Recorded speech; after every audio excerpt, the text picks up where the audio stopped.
पाहत आहात Loksamiksha news network आणि या आहेत आजच्या सुपरफास्ट न्यूज। या बातमीपत्राचे प्रायोजक आहेत नंदिनी कलेक्शन, फक्त महिलांचे परिपूर्ण दालन, माऊली निवास, कल्याण मंडपमच्या बाजूस, यशोधन नगर, परभणी। नमस्कार, मी प्रभू दिपके लोकसमीक्षा न्यूज नेटवर्क मध्ये आपलं स्वागत करतो। आपण पाहत आहात परभणीचं एकमेव बातमीपत्र Loksamiksha superfast. Red Apple exclusive MIDC परिसर परभणी।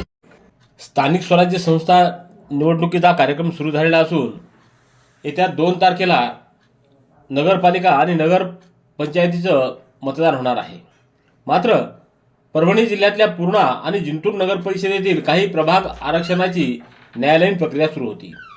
या प्रकरणी जिल्हा न्यायालयाचा 22 नोव्हेंबरनंतर निकाल आल्यानं संबंधित प्रभागातील निवडणूक राज्य निवडणूक आयोगानं शनिवारी रद्द केली आहे।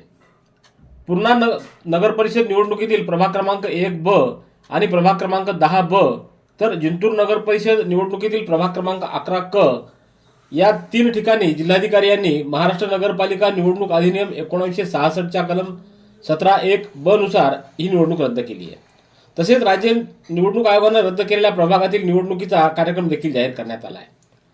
सुधारित निवडणूक कार्यक्रम पुढील प्रमाणे आहे। निवडणुकीची घोषणा 4 डिसेंबर, नामनिर्देशन पत्र मागे घेण्याची अंतिम मुदत 10 डिसेंबर, उमेदवारांची अंतिम यादी प्रसिद्ध करणे 11 डिसेंबर, मतदान 20 डिसेंबर आणि मतमोजणी 21 डिसेंबर असा आहे। याशिवाय या दोन्ही नगरपालिकांमधील हे 3 प्रभाग सोडून उर्वरित सर्व निवडणूक पूर्वीप्रमाणेच होणार आहे।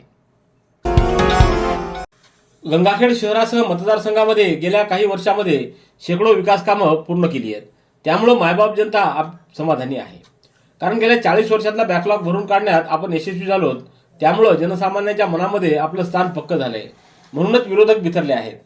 विरोधकांकडे सांगण्यासाठी एकही काम नाही, त्यामुळे त्यांच्याकडून दिशाभूल करून निवडणूक दुसरीकडे वळवण्याचा केविलवाना प्रयत्न होतोय। 5 वर्ष काम न करता घरात बसायचं आणि निवडणूक आली की कामावर न बोलता लोकांची दिशाभूल करण्यात विरोधक पटाईत असल्याचा घणाघात आमदार डॉ. रत्नाकर गुट्टे यांनी करून विरोधकांवर पलटवार केलाय। गंगाखेड शहरातल्या विविध भागांमध्ये यशवंत सेना व शहर विकास आघाडीच्या वतीने आयोजित प्रचार रॅलीच्या सांगता सभेत स्थानिक नागरिकांशी संवाद साधताना ते बोलत होते। याप्रसंगी त्यांनी शहरासह मतदारसंघातील विविध विकास कामं आणि भविष्यातील व्हिजन मांडलं। पाथरी नगरपालिकेच्या निवडणूक प्रचारासाठी राज्यसभेचे खासदार आणि काँग्रेसचे नेते इम्रान प्रतापगडी यांनी आज पाथरी शहरामध्ये हजेरी लावली। नेहमीप्रमाणे आपल्या शेरोशायरीच्या माध्यमातून इम्रान प्रतापगडी यांनी विरोधकांवर जोरदार टीकास्त्र सोडलं। तर पाथरी शहराच्या विकासासाठी काँग्रेस उमेदवारांना निवडून देण्याचं आवाहन त्यांनी केलं। यावेळी काँग्रेसच्या नेत्यांसह मोठ्या संख्येनं नागरिकांची उपस्थिती होती। संपूर्ण महाराष्ट्रात होऊ घातलेल्या स्थानिक स्वराज्य संस्थांच्या निवडणुकीच्या पार्श्वभूमीवर नगरपालिका आणि नगरपंचायती निवडणुकीची रणधुमाळी सुरू आहे। त्यानिमित्तानं परभणीत खासदार इम्रान प्रतापगडी आले असताना त्यांचा भव्य आतिषबाजीसह भव्य असा पुष्पहार घालून वसमत रोड येथील डॉ. सिद्धार्थ हातेंबर यांच्या संपर्क कार्यालयामध्ये जाहीर सत्कार करण्यात आला। याप्रसंगी काँग्रेस अल्पसंख्याक विभागाचे महाराष्ट्र प्रदेशाध्यक्ष वजाहत मिर्झा, कीर्तिकुमार बुरांडे, राहुल साळवे, राजेश रणखाम, उत्तम गायकवाड यांच्यासह काँग्रेसचे पदाधिकारी मोठ्या संख्येने उपस्थित होते। सततचे दवाखाने करून कंटाळलात? आता शेवटचा उपाय। डॉक्टर गोविंद कामटे यांचे बालाजी आयुर्वेदिक निसर्गोपचार केंद्राला भेट द्या। शुगर, मूळव्याध, ॲलर्जी, सोरायसिस, गजकर्ण, दमा, लठ्ठपणा, गुडघेदुखी, कंबरदुखी, वात, गाठीचे आजार, लकवा, केस गळणे, मूतखडा, सफेद डाग यांसारख्या जुनाट आजारांवर खात्रीशीर उपचार केले जातात। दारू सोडवण्यासाठी विशेष उपचार उपलब्ध। संपर्क डॉक्टर गोविंद कामटे, आयुर्वेद विद्याविशारद, बालाजी आयुर्वेदिक निसर्गोपचार केंद्र, तलाठी कार्यालयाच्या बाजूला, वसमत रोड, परभणी। संपर्क 9921691008। न्यायालय व राज्य निवडणूक आयोगाच्या निर्देशानुसार वसमत नगर परिषदेची सार्वत्रिक निवडणूक तसंच हिंगोली नगर परिषदेच्या 2 प्रभागातील निवडणूक प्रक्रिया स्थगित करून नव्यानं सुधारित वेळापत्रकानुसार निवडणूक प्रक्रिया राबविण्यात येणार असल्याची माहिती राज्य निवडणूक आयोगाचे सचिव सुरेश काकानी यांनी प्रसिद्धी पत्रकाद्वारे दिली आहे। वसमत नगर परिषदेच्या सार्वत्रिक निवडणुकीमध्ये अध्यक्षपदासाठी 3 तर सदस्यपदासाठी 7 उमेदवारांनी दाखल केलेल्या अपिलावर न्यायालयानं 25 नोव्हेंबर रोजी निकाल दिला। या अपिलांवरील निर्णय उशिरा लागल्यानं उमेदवारी अर्ज मागे घेण्यासाठी आवश्यक कालावधी उमेदवारांना उपलब्ध झाला नाही. परिणामी संपूर्ण नगर परिषदेची निवडणूक प्रक्रिया स्थगित करून सुधारित कार्यक्रम जारी करण्याचे आदेश राज्य निवडणूक आयोगाला दिले आहेत. तर हिंगोली नगर परिषदेच्या प्रभाग क्रमांक 5B आणि 11B ची निवडणूक नव्यानं राबवण्यात येणार आहे. तर कळमनुरी नगर परिषदेबाबत कोणताही आक्षेप प्राप्त न झाल्यानं येथील निवडणुकीची प्रक्रिया पूर्वी जाहीर केलेल्या कार्यक्रमाप्रमाणेच पार पाडली जाणार आहे. परभणी शहरातील एकाच्या घरावर आणि त्याच्या मालकीच्या दुकानावर सहकार विभागानं शनिवारी अचानक धाड टाकून कोरे चेक, कोरे बॉन्ड व आक्षेपार्ह नोंदी असलेल्या डायऱ्या आणि कागदपत्र जप्त केली. जिल्हा उपनिबंधक सहकारी संस्था तथा सावकाराचे जिल्हा उपनिबंधक परभणी कार्यालयामध्ये अवैध सावकारीची तक्रार प्राप्त झाली होती. यावरून गैर अर्जदारांच्या लोकमान्य नगर येथील राहत्या घरी आणि स्टेडियम कॉम्प्लेक्स येथील दुकानामध्ये धाड टाकून झडती घेतली असता या झडतीमध्ये कोरे चेक, कोरे बॉन्ड, आक्षेपार्ह नोंदी असलेली डायरी इत्यादी कागदपत्रांची तपासणी करण्याची कारवाई सावकाराचे जिल्हा निबंधक कार्यालयामध्ये सुरू आहे. आगामी स्थानिक स्वराज्य संस्थांच्या निवडणुकीच्या पार्श्वभूमीवर आज वंचित बहुजन आघाडीच्या वतीनं पत्रकार परिषद घेऊन त्यांनी आपली भूमिका स्पष्ट केली आहे.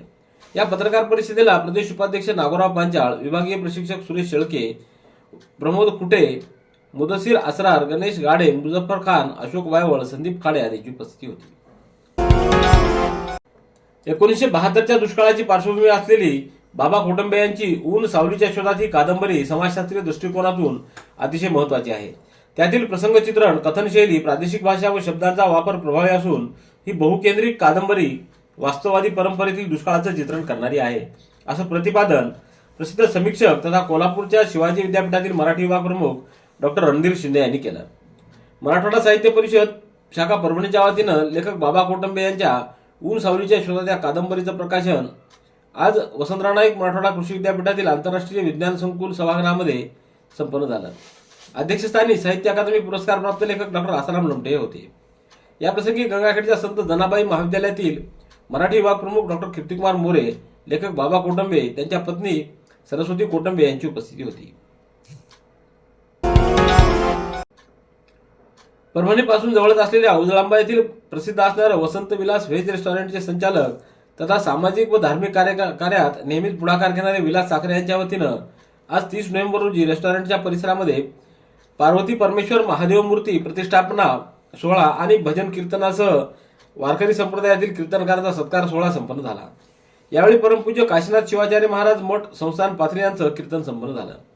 अतिशय भक्तिमय वातावरणामध्ये सकाळच्या सत्रापासून सुरू असलेलं हे कीर्तन दुपारी 1 वाजेपर्यंत सुरू होतं. यावेळी पार्वती परमेश्वर महादेव मूर्ती प्रतिष्ठापना करण्यात आली. विलास साखरे यांच्या पुढाकारातून आणि संयोजनातून हे उपक्रम घेण्यात आला.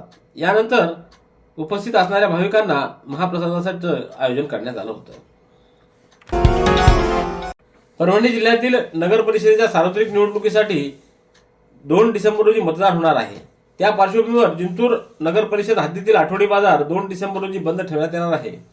शहरातील व्यापारी व नागरिकांनी याची नोंद घ्यावी असं आवाहन जिल्हाधिकारी संजय सिंह चव्हाण यांनी केलंय. रेड ॲपल एक्सक्लुझिव्ह MIDC परिसर परभणी. याबरोबरचे बातमीपत्र संपलं. पुन्हा भेटूया उद्याच्या सुपरफास्ट बातमीपत्रात. पाहत रहा लोकसमीक्षा. तुम्हाला हे बातमीपत्र कसं वाटलं याबद्दल आपली प्रतिक्रिया नोंदवा. दररोजचे अपडेट्स मिळवण्यासाठी लोकसमीक्षा चॅनलला सबस्क्राईब करा. धन्यवाद.